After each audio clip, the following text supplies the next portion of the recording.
네, 오늘 주신 말씀을 통해서 저는 하나님께 감사하라라고 하는 제목을 가지고 하나님 말씀을 증거하겠습니다.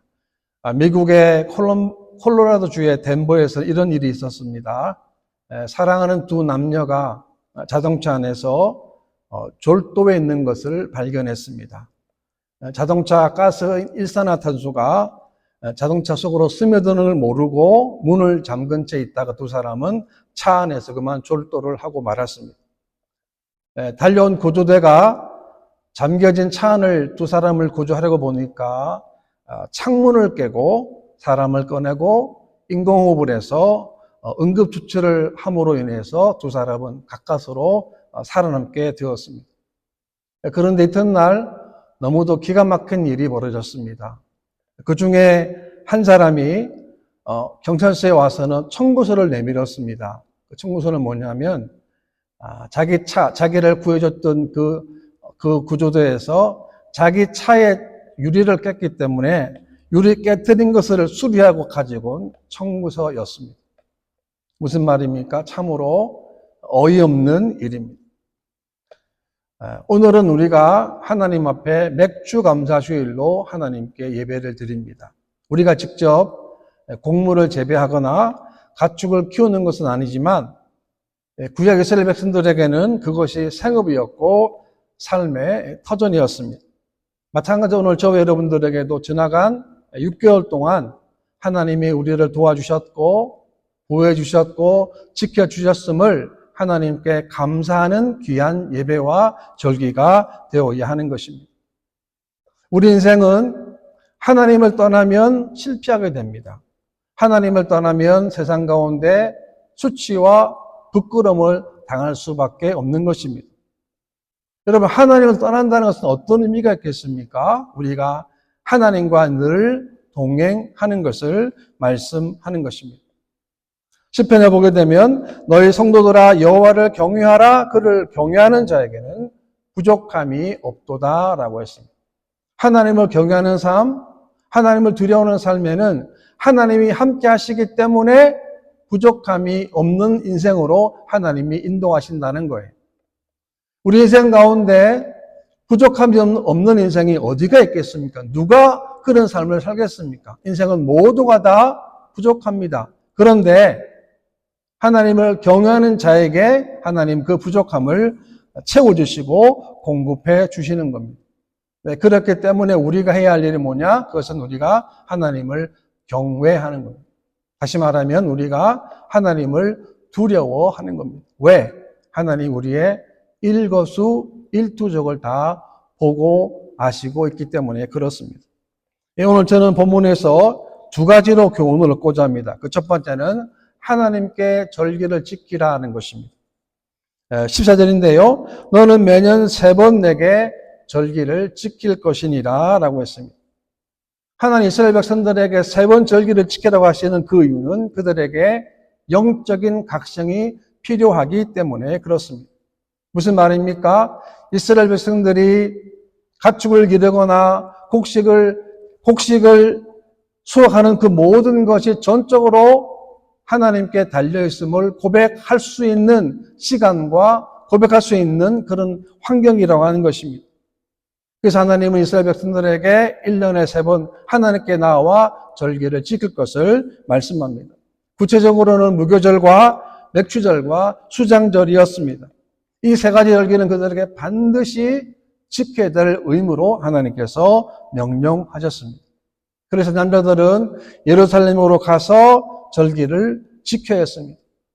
여기서 필요한 것이 뭡니까? 자신들의 희생과 자신들의 헌신이라고 하는 것입니다. 적어도 예루살렘까지 가려면 노력이 필요합니다. 무슨 마음으로 걸어갔겠습니까? 지금 내가 하나님께 지금 왜 예루살렘 가는지를 그들이 깨달아 했었고, 그리고 가서 뭘 해야 되는지를 그들은 스스로 깨우치는 시간을 하나님이 허락해 주신 것입니다. 마찬가지입니다. 오늘 우리가 하나님께 거룩한 예배를 통해서 지나간 상반기 동안에 하나님이 우리와 어떻게 하셨고 어떤 모습으로 어떻게 인도하셨는가를 우리가 다시 한번 말씀을 통해서 우리가 기억하는 귀한 예배가 되어야 되는 것입니다. 구약 이스라엘 백성들이 제사를 드리면서 제사의 주인이 누군가를 확인했듯이 오늘 우리가 맥주 감사주일을 통해서 뭘 깨달아야 되겠습니까? 우리 삶의 주인은 누구인가? 그것은 바로 전능하사 천지를 만드신 하나님이 바로 우리의 주인 되심을 고백하는 것입니다. 시편 100편에 보게 되면 감사함으로 그의 문에 들어가며 찬송함으로 그의 궁정에 들어가서 그에게 감사하며 그의 이름을 송축할지니라 라고 했습니다. 하나님의 성전에 어떤 마음으로 와야 됩니까? 감사하는 마음이에요. 왜냐하면 예배는 하나님을 믿는 사람들만 드릴 수 있기 때문에 그렇습니다. 택한 성민들만 하나님께 거룩한 예배를 드릴 수가 있는 것입니다. 그래서 우리는 하나님께 나올 때는 하나님 옆에 감사하는 마음으로 와야 합니다. 그리고 예배를 드린 다음에 집에 갈 때도 마찬가지예요. 감사하는 마음으로 가야 합니다. 왜요? 다시 한번 우리 인생의 주인이 누군가를 확인했기 때문에 그렇습니다. 이것이 바로 구원받은 성도의 진정한 특권이고 축복이라고 하는 것입니다. 어떤 분이 한국교회 예배의 흐름을 이렇게 평가했는데요. 한국교회 예배가 예배에서 쇼로 전락하고 있다는 말을 했습니다. 우리가 깊이 새겨드려야 될 말씀입니다. 예배란 이름 포장은 그대로 똑같은데 마치 쇼같이 쇼처럼 사람에게 더 잘 보이려고 하는 것이죠. 방송국에서 공개 방송을 하게 되면 보통 카메라맨이 많은데요. 카메라맨들이 참 중요합니다. 그래서 카메라맨들이 뭘 하냐면 더 많은 사람이 온 것처럼 더 많이 재미있게 보이는 것처럼 이렇게 클로즈업을 확대를 하는 것이죠. 저도 한 본 적이 있는데요. 공개방송 아주 어릴 때인데 가보니까 어떻게 하냐면 개그맨이 무대에 올라왔습니다. 그리고는 계속 이렇게 유머스러운 말을 해서 웃음을 선사합니다. 그리고 박수를 유도하는 거예요. 계속 그렇게 하는 겁니다. 나중에 보니까 그것을 편집을 하는 거예요. 방송국 가보면 관객들은 생방송이 아닌 이상은 하나 끝난다면 또 뒤에 세트를 설치하기 때문에 관객들 시간이 굉장히 많이 걸리고 지루해 있어요. 언제 끝날지 모르는데 계속 박수만 치는 거예요. 그래서 그걸 편집해가지고 어떻게 하는가? 아주 재미있는 사람들이 많이 좋아했던 것으로 보이게 하는 것이 카메라맨이 그런 일을 하는 것과 마찬가지라는 거죠. 우리가 예배 드리는 것 마찬가지입니다. 아무리 중요한 것이라 할지라도 결코 사람이 주인이 될 수 없는 겁니다. 예배의 주인은 하나님이십니다. 목사도, 기도자도, 찬양대도, 찬양 인도자도 절대로 주인이 될 수가 없는 거예요. 왜? 예배를 받으시는 분은 오로지 하나님 한 분이시기 때문에 그렇습니다. 근데 왜 예배가 쇼라 그랬을까요? 하나님 중심 예배에서 점점 더 사람 중심으로 무게이동이 되고 있다는 거죠. 우리 예배 드릴 때마다 내가 드리는 예배는 누구를 위한 예배인가? 나를 위한 예배는 혹시 아닌가? 내가 듣고 싶은 말을 듣는 것은 아닌가? 아닙니다. 우리는 예배의 중심 오로지 하나님이 되셔야 하는 것입니다. 하나님이 경계하는 것은 우리 마음이 하나님을 떠나는 겁니다. 신명기 8장에 보게 되면 내 마음이 교만하여 내 하나님 여호와를 잊어버릴까 염려하노라. 여호와는 너를 애굽 땅 종되었던 집에서 이끌어내시고 라고 했습니다. 왜 하나님 잊어버립니까? 나오지 않습니까? 내 마음이 교만했기 때문에 하나님을 잊어버린다는 게. 왜 교만한가? 그 성경에 보게 되면 내 소와 양이 번성하며 내 은금이 증식되며 내 소유가 다 풍부하게 될 때라고 했어요. 그러니까 내가 살만하다는 거예요. 내가 배가 부르고 등이 따스게 되면 교만해지게 되고 그 교만이 결국에는 하나님을 잊어버리게 된다는 것을 하나님께서 말씀하고 계시는 거예요. 교만이 뭡니까? 교만은 다른 것이 아닙니다. 하나님이 없이도 충분히 살 수 있을 거라고 생각하는 거예요. 이것이 바로 인간의 교만이라고 하는 것입니다. 아닙니다. 우리는 하나님을 떠나면 단 1초도 살아갈 수가 없습니다. 우리가 숨을 쉬는 것도 하루하루도 하나님의 도움이 아니고서는 결코 우리는 살아갈 수 없는 거예요. 그래서 우리는 매일매일마다 하나님 임재를 경험하고 우리가 날마다 하나님을 인식하고 살아가는 믿음의 삶이 되어야 하는 것입니다. 왜 오늘날 믿음에 약해집니까? 그것은 다름이 아닙니다. 하나님을 의식하지 못하고 살기 때문에 그렇습니다. 여러분, 하나님을 믿는다라고 말은 하지만 실제 삶 가운데는 하나님을 잊고 살아간다는 겁니다. 그래서 절기를 통해 깨닫는 것이 뭡니까? 지금까지 모든 것이 하나님의 은혜로 살아왔구나라는 사실을 고백하게 되는 것입니다. 15절 말씀 보게 되면 너는 무교병의 절기를 지키라. 내가 내게 명령한 대로 아비월에 정한 때에 이래 동안 무교병을 먹을지니 이는 그 달에 내가 애굽에서 나왔음이라 빈손으로 내 앞에 나오지 말지니라 라고 했습니다. 이 무교병의 절기라고 하는 게 뭐냐면 출애굽을 기념하기 위해서 한 주간 동안에 이 무교병을 먹으면서 하나님의 구속에 대한 감사를 드리는 절기를 말합니다. 그러니까 누룩이 없는 빵을 한 주간 먹는 건데요. 누룩은 이스트입니다. 그러니까 보통의 빵은 이스트를 넣어가지고 맛있게 하지만 누룩이 없는 빵에는 발효가 안 되기 때문에 그 빵이 딱딱합니다. 먹기 굉장히 어려워요. 그것을 한 주간 또 먹는 거예요. 왜? 과거의 고통과 고난 속에서 하나님의 인도하심을 그 빵을 통해서 네가 다시 한번 생각해 보라는 거예요. 또 하나 말씀합니다. 빈손으로 나오지 말라고 말씀합니다. 신명기 16장에 보게 되면 내 하나님 여호와께서 내게 복을 주신 대로 내 힘을 헤아려 자원하는 예물을 드리고 라고 했습니다. 하나님은 우리가 드리는 예물 가운데 어떤 예물을 받으십니까? 하나님은 우리가 자원하는 마음으로 하나님께 드리는 것. 다시 말하면 정성을 다하고 마음을 담긴 예물을 하나님이 원하신다는 거예요. 왜냐하면 우리의 모든 소출이 하나님의 은총으로 이루어진 것이기 때문에 그렇습니다. 그래서 그 이유를 이렇게 설명합니다. 그들이 애굽에서 나왔음이라고 했습니다. 이스라엘 백성들이 애굽에서 무려 430년 동안 종노릇했습니다. 여러분, 애굽에 살면 끊임없는 고통의 시간이었습니다. 희망을 가질 수 없는 절망의 상태였습니다. 그런데 하나님께서 이스라엘 백성들을 애굽에 종노릇 하지 않게 하시고 살지 않게 하시고 젖가고 이르는 가나안 땅으로 그들을 인도하신 것입니다. 오늘 우리는 어떻습니까? 우리도 마찬가지입니다. 구원받은 하나님의 자녀가 되었습니다. 또 우리가 하나님의 자녀로 살 수 있도록 하나님이 저와 여러분들을 인도해 주셨고 하나님이 도와주셨습니다. 그러므로 우리가 하나님께 감사하는 것은 너무도 지극히 당연한 일인 것입니다. 그 다음에 두 번째는 하나님의 은혜를 구체적으로 기억하라는 겁니다. 16절을 보게 되면 맥추제를 지키라. 이는 내가 수고하여 밭에 뿌린 것의 첫 열매를 거둠이니라. 수장절을 지키라. 이는 내가 수고하여 이룬 것을 연말에 밭에서부터 거두어 저장함이니라 라고 했습니다. 여러분, 맥추제를 지키려 했는데 내가 수고하여 뿌린 것의 첫 열매를 거둠이니라 라고 했습니다. 이 맥추절은 모맥을 거두고 나서 지키는 절기인데요.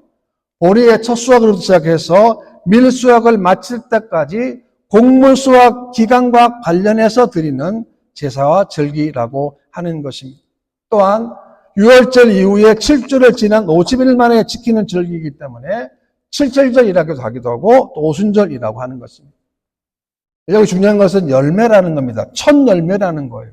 하나님께 처음 열린 열매를 하나님께 드리는 거예요. 여러분, 많은 열매를 드리는 게 아닙니다. 여러분, 좋은 열매 드리는 것도 아닙니다.